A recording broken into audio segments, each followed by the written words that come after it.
محترم حاضرین،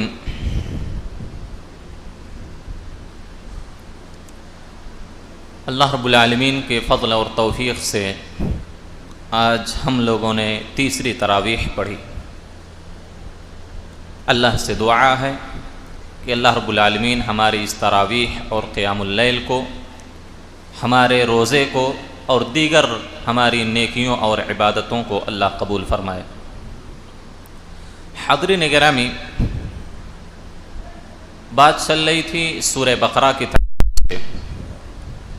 سورہ بقرہ کی مختصر فضیلت اور اس کا مختصر تعارف آپ کے سامنے بیان کیا گیا۔ سورہ بقرہ کی تفسیر آپ نے دیکھا کہ اللہ رب العالمین نے سورہ بقرہ کی جو شروعات کی، الف لام میم ذالک الکتاب لا ریب فیہ ھدی للمتقین، اللہ رب العالمین نے متقیوں کے لیے کچھ نشانی بتائی کہ متقی کون ہے۔ اس میں اللہ رب العالمین نے ایک چیز بیان کی کہ الذین یقیمون الصلاۃ، اللہ نے کہا کہ نہیں کہا الذین یقیمون الصلاۃ، متقی وہ لوگ ہیں، مومن وہ لوگ ہیں جو نماز کو قائم کرتے ہیں۔ آپ کو تو کچھ نہیں معلوم ہوا، نماز کو قائم کرتے ہیں۔ دیکھیے، نماز پڑھنا اور نماز کو قائم کرنا دونوں میں زمین و آسمان کا فرق ہے۔ یہ نقطہ سمجھیے، پوائنٹ۔ اللہ نے کہیں بھی آپ پورے قرآن میں ڈھونڈ لیجئے، پڑھ لیجئے، اللہ نے کہیں بھی نمازیوں کی جو تعریف کی ہے، جو اس کی فضیلت بیان کی ہے، اس کے لیے جنت کا وعدہ کیا ہے، روزی کا، برکت کا وعدہ کیا ہے، ان نمازوں کے لیے جو نماز کو قائم کرتے ہیں۔ قرآن میں دیکھیں، الذین یقیمون الصلاۃ والمقیمین الصلاۃ والمقیم الصلاۃ، اس طرح کے الفاظ استعمال کیے اللہ نے۔ تو جو نماز کو قائم کرتے ہیں ان کے لیے ساری فضیلتیں ہیں، ان کے لیے اجر و ثواب اللہ رب العالمین نے بیان کیا۔ جتنی بھی نماز کی فضیلت ہے ایسے لوگوں کے لیے جو نماز کو قائم کرتے ہیں۔ اب نماز کو قائم کرنے کا مطلب کیا ہوا؟ نماز کو قائم کرنے کا مطلب یہ ہوا کہ نماز کے جو ارکان ہیں، نماز کے جو شروط ہیں، نماز کے جو واجبات ہیں، نماز کے جو مستحبات اور سنن ہے، ان کی روشنی میں، نماز کے وقت میں جو لوگ نماز کو ہمیشہ پڑھتے ہیں ان لوگوں کے لیے فضیلت ہے۔ آپ دیکھیں، اللہ رب العالمین نے، ہم نے کہا کہ نماز کو قائم جو کرتے ہیں ان کی فضیلت بیان کی، جو نماز صرف پڑھتے ہیں اللہ نے اس کی مذمت بیان کی ہے۔ اب دیکھیں، نماز کو جو قائم کرتے ہیں ان کی ساری فضیلتیں ہیں، ساری فضیلتوں، جو نماز پڑھتے ہیں اللہ نے ان کے لیے کہا فویل للمصلین، نمازیوں کے لیے بربادی ہے۔ جو صرف نماز پڑھتے ہیں ان کے لیے جہنم کی ایک وادی اللہ نے بیان کی۔ اللہ اکبر! آپ اندازہ لگائے، ایک آدمی نماز پڑھ رہا ہے اور اللہ کیا کہہ رہا ہے؟ فویل للمصلین۔ آپ سب کو یاد ہوگی یہ سورہ ارأیت الذی یکذب بالدین میں اللہ نے کیا کہا؟ نمازیوں کے لیے جہنم کی ایک وادی ہے۔ سبحان اللہ! نمازیوں کے لیے، کون نمازی ہیں؟ جو نماز کو قائم نہیں کرتے ان نمازیوں کے لیے اللہ نے آگے کہا الذین ھم عن صلاتہم ساہون، جو اپنی نمازوں سے غفلت برتتے ہیں، سستی جو نمازوں میں کرتے ہیں، ایسے نمازیوں کے لیے ویل ہے۔ تو اللہ نے مصلی کی تعریف کہیں بھی نہیں کی ہے، کہیں بھی مصلی کی تعریف قرآن کی اصطلاح میں نہیں کی گئی ہے۔ مصلیوں کے لیے کوئی فضیلت نہیں ہے۔ مصلی کس کو کہتے ہیں؟ جو ہفتے میں 2-4 بار نماز پڑھا، چھوڑ دیا، دن میں 1 وقت کی نماز پڑھا، 4 وقت کی نہیں پڑھا، اس کو مصلی کہتے ہیں۔ ایسے مصلی کے لیے ثواب نہیں ہے، ایسے مصلیوں کے لیے فضیلت نہیں ہے، بلکہ اللہ نے ان کے لیے جہنم کی ایک وادی کہا کہ ان کے لیے ہے۔ تو نماز کی فضیلت کب حاصل ہوگی ہم کو؟ کب ہم نمازی کہلائیں گے؟ جب 5 وقتہ نمازیں اپنی پوری زندگی بھر پڑھتے رہیں گے، تب ہم کو کہا جائے گا کہ نماز کو قائم کرتے ہیں۔ اللہ نے اسی سورہ میں ایک جگہ کیا کہا؟ حافظوا علی الصلوات، نمازوں کی حفاظت کرو۔ حفاظت کیسے ہوتی ہے؟ اب کسی چیز کی آپ کو کہا جائے کہ بھائی ٹھیک ہے یہ موبائل میرا ہے، اس کی حفاظت کرنا، دیکھتے رہنا. اب حفاظت کب تک؟ جب مسلسل آپ کی نگاہ اسی پر رہے گی، آپ کا دھیان اسی طرف رہے گا، تبھی کہیں گے اس کی حفاظت کر رہا ہے. آپ کا ذہن ادھر ادھر بھٹک گیا، آپ موبائل یہاں رکھا ہے، آپ چھوڑ کر چلے گئے وہاں، تو حفاظت نہیں ہوئی ہے. اسی طرح نمازوں کی حفاظت کب ہوگی؟ جب 5 وقتہ اپنی زندگی بھر پڑھتے رہیں گے، تو یہ نمازوں کی حفاظت ہے. یہ نہیں کہ 2 وقت کی پڑھی 1 وقت کی چھوڑ دیا، تو نماز کی حفاظت کہاں؟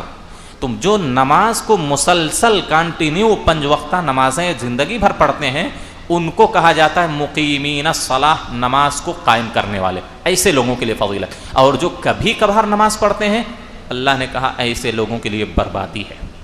بلکہ یہ منافقین کی علامت بتلائی گئی، وَإِذَا قَامُوا إِلَى الصَّلَاةِ قَامُوا كُسَالَىٰ. یہ منافقین کی علامت ہے کہ جب وہ نماز کے لیے کھڑے ہوتے ہیں تو سستی سے کھڑے ہوتے ہیں، کبھی پڑھتے ہیں کبھی نہیں پڑھتے. اللہ نے کہا یہ منافق کی علامت ہے. تو آپ اس متنبہ ہو جائیں، نماز ہمیشہ پڑھنے کی کوشش کریں، 5 وقتہ نمازیں باجماعت ادا کرنے کی کوشش کریں. ایسے لوگوں کے لیے اللہ رب العالمین نے فضیلت بیان کی. ٹھیک، اس کے بعد اللہ رب العالمین ہم نے کہا یہ متقیوں کی بات ہو گئی، اور متقیوں کو کہا یہی ہدایت پر ہیں اور یہی کامیاب ہے.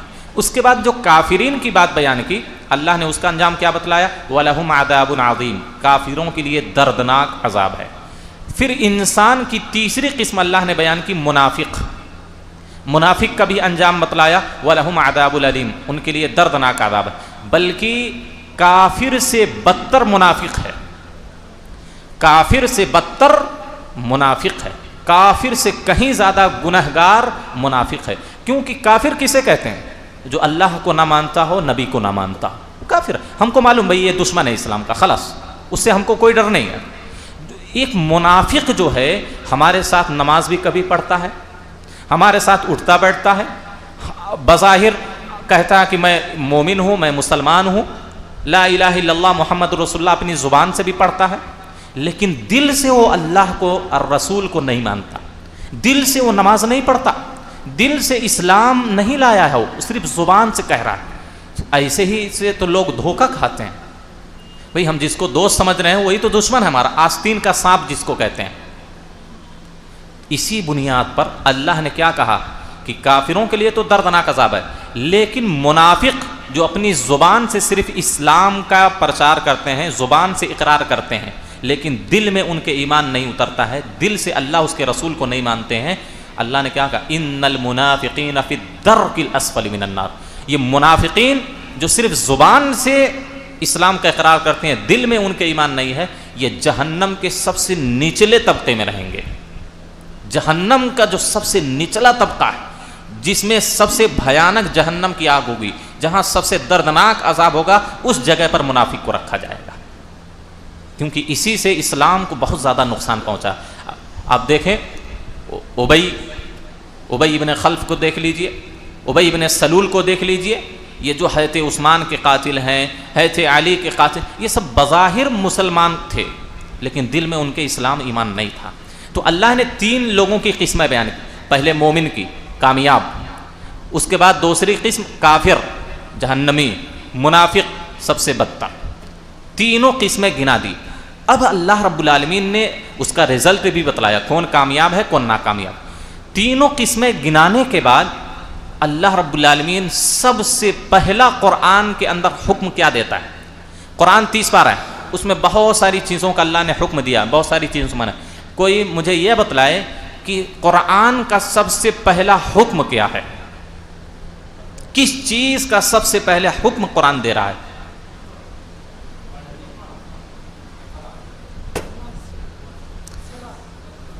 قرآن کا سب سے پہلا حکم توحید.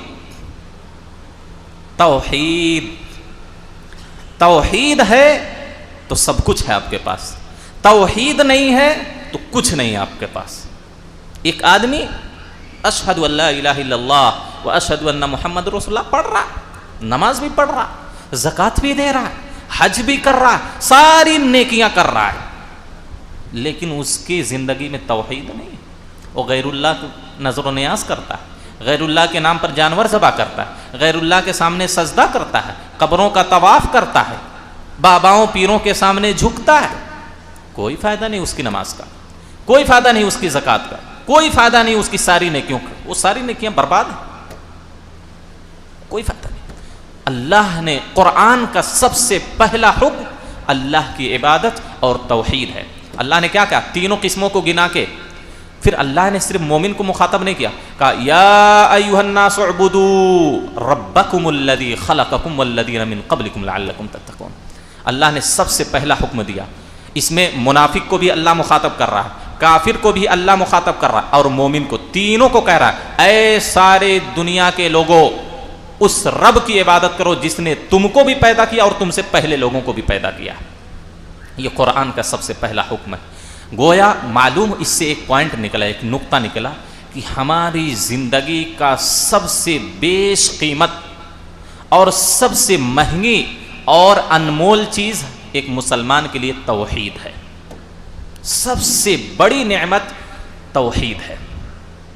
توحید ہی کی بنیاد پر جنت ملے گی، توحید نہیں ہے تو جنت اس آدمی کو نہیں مل سکتی۔ تو اللہ نے کہا کہ اے سارے لوگوں، اللہ کی عبادت، کس کی عبادت کرنا ہے؟ اللہ نے کہا اپنے اس رب کی عبادت کرو جس نے تم کو بھی پیدا کیا اور تم سے پہلے لوگوں کو بھی پیدا کیا۔ اللہ نے اپنی عبادت کا حکم دیا، دو وجہ بیان کی اس کی، کیوں ایک ذات کی عبادت کرنی چاہیے، اللہ کی عبادت کیوں کرنی چاہیے؟ اللہ نے دو وجہ بیان کی۔ پہلی وجہ اللہ نے کیا بیان کی کہ بھائی دیکھیے، اللہ نے تم کو پیدا کیا، تمہارا کوئی وجود نہیں تھا، تمہارا کوئی نام و نشان نہیں تھا، اللہ نے تم کو وجود میں لایا، اللہ نے تم کو پیدا کیا، ماں کے پیٹ کے اندر تم کو روزی دی، اور ماں کے پیٹ کے نکلنے کے بعد بھی اللہ ہی تمہاری دیکھ بھال کر۔ تو اللہ تم کو بھی پیدا کیا ہے، تمہارے باپ کو بھی پیدا کیا، تمہارے دادا کو بھی پیدا کیا، یہاں تک کہ آدم تک کو پیدا کیا ہے۔ تو جو خالق ہے اسی کی تو عبادت ہونی چاہیے۔ بھئی ہم کو جس نے پیدا کیا ہے وہی تو مستحق ہے کہ اس کی عبادت کی جائے۔ اللہ نے ایک دلیل یہ دی کہ کیوں میری عبادت کرنی ہے، کہا کہ میں نے تم کو بھی پیدا کیا، تم سے پہلے لوگوں کو بھی پیدا کیا، اس وجہ سے تم میری عبادت کرو۔ اور ظاہر سی بات ہے، عقل بھی یہی کہتی ہے، عقل بھی یہی کہتی ہے جو ہم کو پیدا کیا، جو ہمارا خالق ہے، جو مالک ہے، اسی کی عبادت کرنی چاہیے۔ پھر دوسری بات اللہ نے دوسری وجہ بیان کی کہ کیوں میری عبادت ہونی چاہیے۔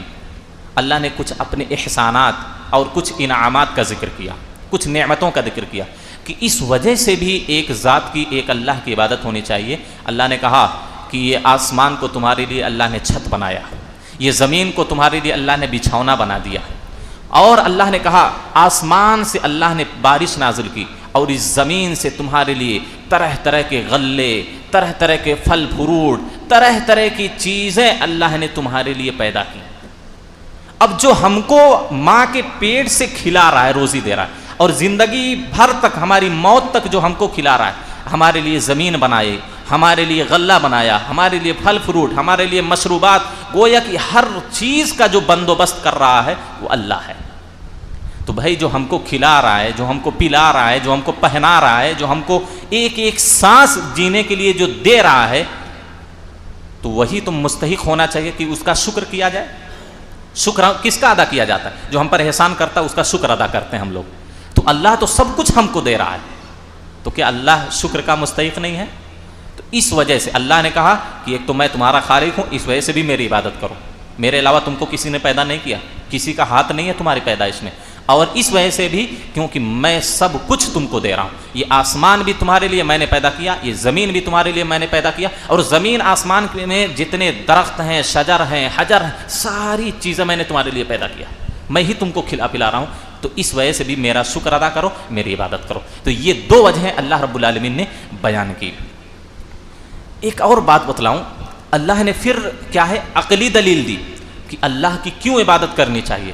اللہ نے کہا ٹھیک نہیں مانتے، چلو میں تمہارا خالق، میں تمہارا مالک، نہیں مانتے، کیف تکفرون باللہ وکنتم امواتا، تم کیسے اللہ کا انکار کر سکتے ہو، کیسے کیوں نہیں اللہ کو مانتے ہو، تم مردہ تھے۔ ہماری اصل کیا ہے؟ ایک حقیر پانی، ایک نطفہ جو گندا پانی کہا جاتا ہے، کسی کے کپڑے بدن میں لگ جائے تو دھلنے کے لیے دوڑتا ہے، ناپسند کرتا ہے، کراہت محسوس ہوتی ہے، نطفہ، منی، جس ہماری اصل کیا ہے؟ منی ہے، ایک حقیر اور گندا پانی ہے۔ اللہ کہتا ہے کیسے تم اللہ کا انکار کر سکتے ہو؟ تمہاری تو اصل اور بنیاد ایک گندا پانی ہے، اس سے میں نے اتنی اچھی شکل تم کو دی ہے، تم کو زندگی دی، تمہارے ہاتھ بنائے، تمہارے پیر بنائے، تمہارے جسم بنائے، دیکھنے کے لیے آنکھ دی، بولنے کے لیے زبان دی، سننے کے لیے کان دی، یہ ساری چیزیں میں نے دی۔ تم مردہ تھے، اللہ نے تم کو زندہ کیا، پھر اللہ تم کو مار دے گا، پھر تم اللہ کے پاس جاؤ گے اور حساب دو گے۔ تو یہ سائنٹیفک طریقے سے اللہ رب العالمین نے سکھایا بندوں کو کہ اللہ ہی کی عبادت کرنی چاہیے۔ ایک واقعہ میں نقل کرتا ہوں، بڑا دلچسپ واقعہ ہے۔ کمیونسٹ لوگوں کو جانتے ہیں جو نہ تو اللہ کو وہ کہتے ہیں دنیا چلانے والا کوئی نہیں، دنیا ایسے ہی چل رہی ہے، جن کو اسلام کی زبان میں ملحد کہا جاتا ہے، زندیق کہا جاتا ہے۔ ایک مرتبہ امام ابو حنیفہ سے وہ مناظرہ کرنے چلنا، اس نے کہا کہ میں اللہ کو نہیں مانتا، اللہ کچھ نہیں ہے، یہ دنیا اپنے آپ چل رہی، اللہ نہیں چلانے والا۔ امام ابو حنیفہ نے کہا ٹھیک۔ امام ابو حنیفہ نے کہا ایک وقت متعین کرو، اس وقت سارے لوگوں کے مجمع کے سامنے مناظرہ ہوگا اور میں ثابت کروں گا کہ اللہ ہی اس دنیا کو چلا رہا۔ اس نے کہا ٹھیک، یہ تو بڑی اچھی بات ہے، میں بھی اپنی دلیل دوں گا۔ دونوں نے ایک وقت متعین کیا کہ فلاں وقت فلاں جگہ پہ مناظرہ ہوگا اور امام ابو حنیفہ ثابت کریں گے کہ اللہ ہی خالق ہے پوری دنیا کا، اور وہ ثابت کر رہا تھا کہ نہیں، اللہ نہیں، کچھ نہیں ہے، اللہ۔ وقت متعین ہو گیا، امام ابو حنیفہ جان بوجھ کر تاخیر سے مناظرے میں پہنچے۔ ایک وقت تھا، اتنے بجے اتنے وقت تک مناظرہ شروع ہوگا، امام ابو حنیفہ دیر سے گئے جان بوجھ کر۔ سارے لوگ مجمع پورا پریشان، وہ ملحد خوش ہو رہا ہے کہ امام ابو حنیفہ لگتا ہے ہار گئے، ان کو کوئی دلیل نہیں ملی ہے، اس وجہ سے وہ نہیں آئے۔ جیسے ہی مجمع بکھرنے والا تھا، امام ابو حنیفہ پہنچے وہاں۔ اس ملحد نے، اس زندیق آدمی نے کہا کہ تم تاخیر سے کیوں آئے؟ وقت جو متعین تھا اس وقت پر کیوں نہیں آئے؟ لگتا ہے تم ہار گئے ہو، تمہارے پاس کوئی دلیل نہیں۔ امام ابو حنیفہ نے کیا کہا، ذرا غور سے سنیں۔ امام ابو حنیفہ نے کہا کہ دراصل جب میں سمندر کے پاس پہنچا تو میں کیا دیکھتا ہوں، ایک درخت اپنے آپ کٹ گیا اور اس کے بعد آری سمجھتے ہیں نا، جس سے یہ سب کاٹا جاتا ہے، لکڑی اکڑی، ایک آری خود بخود کاٹ کر ایک کشتی بنا رہی ہے، کشتی خود بخود بن رہی ہے، اس میں میخ خود بخود ماری جا رہی ہے اور کشتی خود بخود سمندر میں آ گئی بن کے، اور میں اس میں بیٹھ گیا اور خود بخود کشتی چلنے لگی، بغیر سائبان کے، بغیر کپتان کے، بغیر چلانے والے، خود بخود سمندر پار کر کے دوسرے کنارے مجھے چھوڑ دی۔ کیا تم اس پر یقین رکھتے ہو؟ سارے مجمع نے کہا ایسا کیسے ہو سکتا ہے، کوئی درخت خود سے کٹ جائے، کوئی آری خود سے آ کے کاٹے، کوئی اس کو پکڑنے والا نہ ہو، اور کشتی خود بخود سمندر کے اندر چلے، اتنی موج اس میں ہے۔ امام ابو حنیفہ نے کہا رے دیوانے، جب یہ کشتی خود سے نہیں بن سکتی ہے تو یہ اتنی بڑی دنیا کیسے خود سے بن سکتی ہے؟ جب ایک کشتی خود بخود سمندر میں نہیں چل سکتی ہے تو اتنی بڑی دنیا کیسے چل سکتی ہے خود سے؟ مناظرہ جیت گئے بھئی، ایک کشتی جب سمندر میں خود سے نہیں چل سکتی، ایک کشتی خود سے بن نہیں سکتی، اتنی بڑی دنیا کیسے بن جائے گی؟ اتنی رنگین دنیا اور اتنی بڑی دنیا کیسے خود سے چلے گی؟ مناظرہ جیت گئے، سارے لوگ ایمان لے آئے۔ امام احمد سے ایک سوال کیا گیا کہ اللہ ہے، اس کا آپ کے پاس ثبوت کیا ہے، اس کی دلیل کیا ہے؟ امام احمد بن حنبل نے کیا کہا کہ انڈا دیکھ رہے ہیں، انڈا کہا کہ ایک انڈا دیکھیے، یہ ایک سفید، اوپر سے بالکل چاندی کی طرح سفید اور اندر سونے کی طرح، اس میں نہ کوئی سوراخ ہے نہ کوئی دروازہ ہے اندر باہر جانے کا، لیکن اسی جب کوئی سوراخ نہیں ہے اس کے اندر، کوئی دروازہ نہیں ہے، کوئی جگہ نہیں آنے جانے کی، باہر سے کوئی چیز اس میں ڈالنے کی یا اندر سے کوئی چیز باہر نکلنے کی، بالکل ایک دیوار کی مانند ہے گویا کی، لیکن اسی سے ایک خوبصورت، ایک اچھی آواز والا، ایک خوبصورت جسم والا ایک حیوان اس سے نکلتا ہے۔ آخر کون اس کو نکال رہا ہے؟ یہ اللہ ہی کی ذات ہے جو اسے کیا ہے، انڈے سے ایک خوبصورت حیوان، ایک چوزا نکلتا ہے، مرغی کا ایک بچہ نکلتا ہے، یہ اللہ کے وجود کی دلیل ہے۔